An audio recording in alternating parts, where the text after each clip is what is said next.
Hello everyone, welcome to the official YouTube channel Champaran topper academy. Champaran की इस topper family में आप सभी का स्वागत है। तो आज के लाइव क्लास में हम लोग पढ़ेंगे क्लास 10th के सोशल साइंस के ऑब्जेक्टिव क्वेश्चन, जो कि आपके सभी जो है ये क्वेश्चन जो है आपके मॉडल पेपर के हैं। और ये जितना भी क्वेश्चन है आप सभी के बोर्ड एग्जाम के लिए बहुत ही ज्यादा इंपॉर्टेंट है।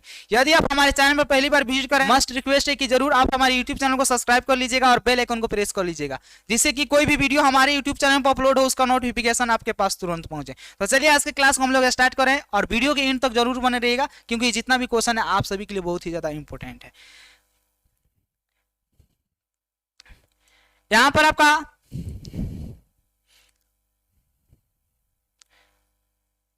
यहां पर आपका फर्स्ट क्वेश्चन है, यानी एक नंबर जो क्वेश्चन है वो है कि यूरोपीय सभ्यता का पालन जो है किसे कहा जाता है। आपको बताना है कि यूरोपीय सभ्यता का जो पालन है वो किस देश को कहा जाता है। याद रखिएगा, यूरोपीय सभ्यता का जो पालन करने वाला जो देश था उसका नाम था यूनान, जो कि आपका ऑप्शन डी में दिया गया और ऑप्शन डी हो जाएगा आपका करेक्ट। अगला आपका क्वेश्चन यहाँ पर 2 नंबर, और वो पूछा गया यहाँ पर कि 1917 ईस्वी की रूसी क्रांति के समय किस जार का शासन था। यानी 1917 में जो रूस की क्रांति चल रही थी उस समय जो है रूस का जो राजा यानी सम्राट था वो कौन था। तो याद रखिएगा 1917 ईस्वी की जो रूसी क्रांति चल रही थी उस समय जो है रूस का जो जार यानी जो सम्राट था उसका नाम था जार निकोलस द्वितीय, और आपका ऑप्शन डी में दिया गया और ऑप्शन डी हो जाएगा आपका करेक्ट। अगला यहाँ पर आपका 3 नंबर क्वेश्चन है कि वियतनाम में रहने वाले फ्रांसीसी नागरिकों को क्या कहा जाता था। तो याद रखिएगा, वियतनाम में जो फ्रांसीसी नागरिक रहते थे उसे कहा जाता था कोलोन, जो कि आपका ऑप्शन सी में दिया गया और ऑप्शन सी हो जाएगा आपका करेक्ट। अगला आपका क्वेश्चन यहाँ पर 4 नंबर, और वह है कि किस खनिज को जो है उद्योग की जननी माना गया। आपको बताना है कि कौन ऐसा खनिज है जिसे जो है उद्योग का जननी माना गया है। तो याद रखिएगा,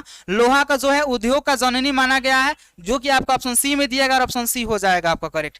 अगला आपका क्वेश्चन है यहाँ पर 5 नंबर, और वह है कि गोंडवाना समूह के कोयले का निर्माण जो है हुआ था। आपको बताना है कि गोंडवाना जो समूह जो कोयला का है उसका जो है निर्माण कब हुआ था। तो याद रखिएगा, गोंडवाना समूह का जो है कोयला का जो निर्माण हुआ था वह था 20 करोड़ वर्ष पूर्व, यानी 20 करोड़ वर्ष पूर्व का मतलब हुआ पहले हुआ था, जो कि आपका ऑप्शन ए में दिया गया और ऑप्शन ए होगा आपका करेक्ट।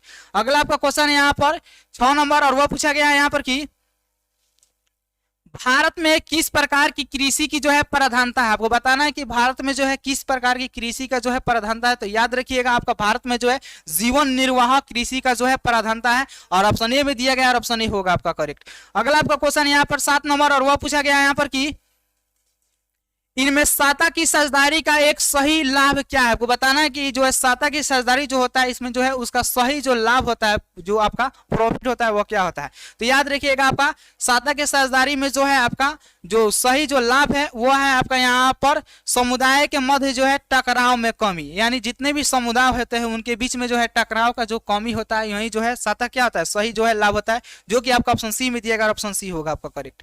अगला आपका क्वेश्चन यहाँ पर 8 नंबर, और वह पूछा गया है यहाँ पर कि नगर निगम के मुख्य प्रशासक को जो है कहा जाता है। आपको बताना है कि नगर निगम के जो मुख्य प्रशासक होते हैं उसे क्या कहा जाता है। तो याद रखिएगा, नगर निगम के जो प्रमुख प्रशासक होते हैं उसे हम लोग कहते हैं नगर आयुक्त, और ऑप्शन डी में दिया गया, ऑप्शन डी होगा आपका करेक्ट। अगला आपका क्वेश्चन यहाँ पर आपका 9 नंबर क्वेश्चन है कि जीवन की भौतिक गुणवत्ता का जो है सूचक है। आपको बताना है कि जीवन का जो है भौतिक गुणवत्ता का सूचक क्या है। ये 4 जो ऑप्शन दिया गया था, याद रखिएगा, आपका जीवन प्रत्याशा, शिशु मृत्यु दर और आपका मौलिक साक्षरता, ये तीनों जो दिया गया है वो क्या है आपका जीवन के भौतिक गुणवत्ता का क्या है सूचक है। इसका जो करेक्ट आंसर होगा आपका ऑप्शन डी होगा, इनमें से सभी अर्थात ऑल ऑफ दी जो क्या है आपका करेक्ट है, यानी जो डी ऑप्शन दिया गया वो क्या होगा आपका करेक्ट होगा।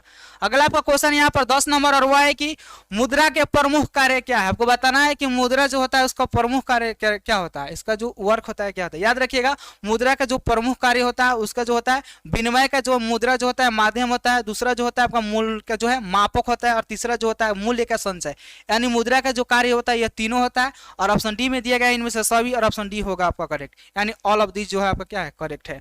अगला आपका क्वेश्चन यहाँ पर 11 नंबर, और वह पूछा गया कि मेजनी का संबंध जो है किस संगठन से था। आपको बताना है कि मेजनी जो था उसका संबंध जो है किस संगठन से था। तो याद रखिएगा, मेजनी का संबंध जो था वो कार्बोनरी संगठन से था, और आपका यहाँ पर देख लीजिए आपका ऑप्शन बी में दिया गया और ऑप्शन बी होगा आपका करेक्ट। अगला आपका क्वेश्चन है यहाँ पर 12 नंबर, और वह पूछा गया है कि रूस में जार का अर्थ क्या होता है। आपको बताना है कि रूस में जो है जार का अर्थ जो होता है वो क्या होता है। तो याद रखिएगा, रूस में जो जार का अर्थ होता है वो होता है रूस का सम्राट, अर्थात रूस का राजा होता है, और ऑप्शन डी में दिया गया है रूस का राजा, और ऑप्शन डी होगा आपका करेक्ट। अगला आपका क्वेश्चन यहाँ पर 13 नंबर और वह पूछा गया है कि पर आपका 13 नंबर क्वेश्चन है कि हुआ आंदोलन किस प्रकृति का था। आपको बताना है कि हुआ आंदोलन जो हुआ था 1939 ईस्वी में। कब हुआ था? 1939 ईस्वी में। और ये जो आंदोलन हुआ था ये किस प्रकृति का था? तो याद रखिएगा यह क्रांतिकारी धार्मिक आंदोलन था एक प्रकार का, जो कि आपका ऑप्शन डी में दिएगा और ऑप्शन डी होगा आपका करेक्ट। अगला आपका क्वेश्चन है यहाँ पर 14 नंबर और वह पूछा गया है कि भारत में खिलाफत आंदोलन जो है शुरू हुआ था। आपको बताना है कि भारत में जो है खिलाफत आंदोलन शुरू हुआ था वो कितने ईस्वी में हुआ था। तो याद रखिएगा भारत में जो खिलाफत आंदोलन की शुरुआत हुई थी वो 1920 ईस्वी में हुई थी। और देखिए आपका ऑप्शन ए में दिएगा और ऑप्शन ए होगा आपका करेक्ट। अगला आपका क्वेश्चन है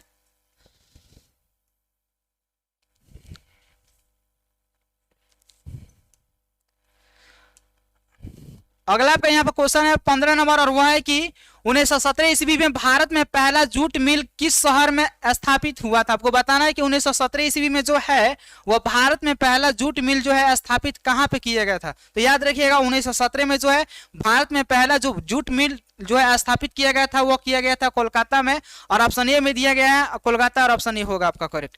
अगला आपका क्वेश्चन है और वह पूछा गया यहाँ पर 16 नंबर की पूंजीपति वर्ग द्वारा किस वर्ग का जो है शोषण हुआ था। आपको बताना है कि पूंजीपति वर्ग द्वारा जो है किस वर्ग का शोषण हुआ था। तो याद रखिएगा पूंजीपति वर्ग द्वारा जो शोषण हुआ था वह हुआ था श्रमिक वर्ग का शोषण, जो कि आपका ऑप्शन ए में दिया गया और ऑप्शन ए होगा आपका करेक्ट। अगला आपका क्वेश्चन है यहाँ पर 17 नंबर और वह पूछा गया है यहाँ पर कि प्राचीन काल में किस स्थल मार्ग से जो है एशिया और यूरोप का जो है व्यापार होता था। यानी पुराने जमाने में जो है एशिया यानी जो भारत जो महादेश के अंतर्गत आता है वो एशिया महादेश के अंतर्गत आता है और यूरोप जो है आपका क्या है एक प्रकार का महादेश है।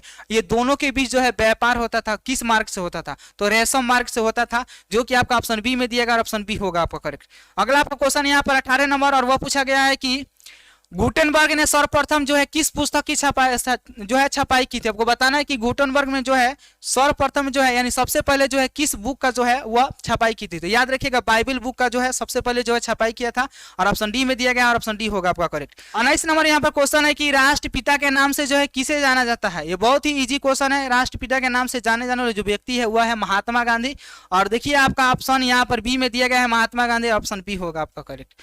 अगला आपका क्वेश्चन यहाँ पर 20 नंबर और वह पूछा गया है यहाँ पर कि कौन सा सामाजिक वर्ग जो है बुद्धिजीवी वर्ग के रूप में जो है उभर कर आया। आपको बताना है कि कौन जो है सामाजिक वर्ग जो था वह बुद्धिजीवी वर्ग के रूप में जो है वो उभर के आया था। तो याद रखिएगा वो था आपका श्रमिक वर्ग और ऑप्शन सी में दिया गया और ऑप्शन सी होगा आपका करेक्ट। अगला आपका क्वेश्चन यहाँ पर 21 नंबर और वह यहाँ पर दिया गया है कि जब हम लैंगिक विभाजन की बात करते हैं यानी सेक्सुअल आपका डिवीजन की जब बात होती है तो हमारा जो अभिप्राय होता है वो क्या होता है। तो याद रखिएगा इसमें जो होता है समाज द्वारा स्त्री और पुरुषों के बीच जो है दी गई असमान भूमिका के बारे में हम लोग सोचते हैं, जो कि आपका ऑप्शन बी में दिएगा और ऑप्शन बी होगा आपका करेक्ट। अगला आपका क्वेश्चन यहाँ पर 22 नंबर और वह पूछा गया है कि निम्नलिखित में कौन जो है संघ राज्य की विशेषता नहीं है। आपको बताना है कि 4 जो ऑप्शन दिया गया है इसमें कौन जो है संघ राज्य की विशेषता नहीं है। त्रिकोणीय शासन व्यवस्था जो होता है वह संघ राज्य का जो है वह विशेषता नहीं होता है और ऑप्शन सी में दिया गया और ऑप्शन सी होगा आपका करेक्ट। अगला आपका क्वेश्चन है यहाँ पर 23 नंबर और वह पूछा गया है कि बिहार में संपूर्ण क्रांति का नेतृत्व जो है किसने किया था। तो याद रखिएगा बिहार में जो है संपूर्ण क्रांति का नेतृत्व करने वाले जो व्यक्ति थे वो थे आपके जेपी साहब अर्थात जयप्रकाश नारायण, और जो कि आपका ऑप्शन डी में दिया गया और ऑप्शन डी होगा आपका करेक्ट। याद रखिएगा जयप्रकाश नारायण को ही हम लोग कहते हैं लोकनायक। ये भी ऑब्जेक्टिव क्वेश्चन आपके बोर्ड एग्जाम में बार बार पूछा जाता है कि लोकनायक जो है किसे कहा जाता है, तो जयप्रकाश नारायण को। चलिए अगला आपका क्वेश्चन है यहाँ पर 24 नंबर और वह पूछा गया यहाँ पर कि इनमें कौन सी एक बात जो है लोकतांत्रिक व्यवस्थाओं को जो है अनुरूप नहीं है। ये 4 जो ऑप्शन दिया गया इसमें आपको बताना है कि कौन जो बात है वो लोकतांत्रिक व्यवस्थाओं के लिए जो है अनुरूप नहीं है। तो बहुसंख्यों का जो शासन जो है वो क्या है, लोकतंत्र के अनुरूप नहीं है, जो कि आपका ऑप्शन डी में दिया गया और ऑप्शन डी होगा आपका करेक्ट। अगला आपका क्वेश्चन है यहाँ पर 25 नंबर और वह है कि भारत एक लोकतांत्रिक राज्य है, निम्नलिखित में किसमें जो है यह घोषणा की गई है। आपको बताना है कि भारत जो है क्या है, लोकतांत्रिक राज्य है और ये घोषणा जो है कहां पे किया गया है, तो प्रस्तावना में किया गया है, और जो कि आपका ऑप्शन ए में दिया गया ऑप्शन ए होगा आपका करेक्ट। अगला आपका क्वेश्चन है यहाँ पर और वह पूछा गया है यहाँ पर 26 नंबर और वह है कि किस लोकसभा चुनाव के बाद जो है महिलाओं की भागीदारी जो है 10% से जो है अधिक कर दिया गया अर्थात बढ़ा दी गई। तो याद रखिएगा 15वीं लोकसभा चुनाव के बाद जो है महिलाओं की भागीदारी जो था वो 10% से बढ़ाकर 50% कर दिया गया, यानी आधा आधा जो है वो उसका जो है हक कर दिया गया, जो कि आपका ऑप्शन बी में दिया गया 15वीं लोकसभा और ऑप्शन बी होगा आपका करेक्ट। अगला आपका क्वेश्चन है यहाँ पर 27 नंबर और वह है कि निम्नलिखित में से कौन जो है राष्ट्रीय दल, आपको बताना है कि चार जो ऑप्शन दिया गया इसमें कौन जो है राष्ट्रीय दल है। ऑप्शन ए में दिया गया है जनता दल, ये नहीं होगा। ऑप्शन बी में दिया गया है डीएमके, ये भी नहीं होगा। ऑप्शन सी में दिया गया है लोक जनशक्ति पार्टी, रामविलास पासवान की पार्टी है, यानी उनका खुद है। रामविलास पासवान जो थे वो क्या थे, लोक जनशक्ति पार्टी के क्या थे, अध्यक्ष थे। और ऑप्शन डी में दिया गया भारतीय जनता पार्टी, इसे ही कहा जाता है बीजेपी, बीजेपी कहा जाता है। इसका स्थापना जो हुआ था वो 1980 में हुआ था। और भारत में जो अभी सरकार जो चल रहा है वो भारतीय जनता पार्टी यानी बीजेपी की चल रहा है। और बीजेपी जो है क्या आपका वह राष्ट्रीय दल है। और यही पूछा गया कि राष्ट्रीय दल कौन है, तो बीजेपी यानी भारतीय जनता पार्टी। इसका करेक्ट आंसर होगा आपका ऑप्शन डी होगा। अगला आपका क्वेश्चन यहाँ पर है 28 नंबर हुआ है कि लोकतंत्र का प्राण जो है किसे कहा जाता है। आपको बताना है कि लोकतंत्र का प्राण जो है किसे कहा जाता है। याद रखिएगा आपके बोर्ड एग्जाम में सब्जेक्टिव में भी क्वेश्चन पूछा जाता है कि राजनीतिक दल को लोकतंत्र का प्राण क्यों कहा जाता है। तो लोकतंत्र का प्राण किसे कहते हैं, राजनीतिक दल को। और ऑप्शन ए में दिया गया, ऑप्शन ए होगा आपका करेक्ट। अगला आपका क्वेश्चन है यहाँ पर 29 नंबर क्वेश्चन है कि भारत में संघ एवं राज्यों के बीच जो है अधिकारों का विभाजन जो है कितनी सूचियों में किया गया है। तो याद रखिएगा आपका जो भारत में संघ एवं राज्यों के जो बीच में अधिकारों का विभाजन किया गया है वो 3 सूचियों में किया गया है, जो कि आपका ऑप्शन ए में दिया गया और ऑप्शन ए होगा करेक्ट।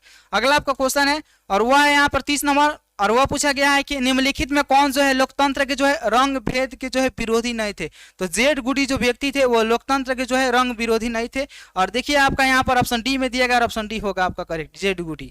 अब अगला यहाँ पर क्वेश्चन है यहाँ पर 31 नंबर, और वह है कि सासाराम नगर का विकास हुआ था। आपको बताना है कि सासाराम नगर जो है उसका विकास कब हुआ था। तो उसका विकास हुआ था मध्य युग में। और देखिए आपका ऑप्शन ए में दिया गया और ऑप्शन ए होगा आपका करेक्ट।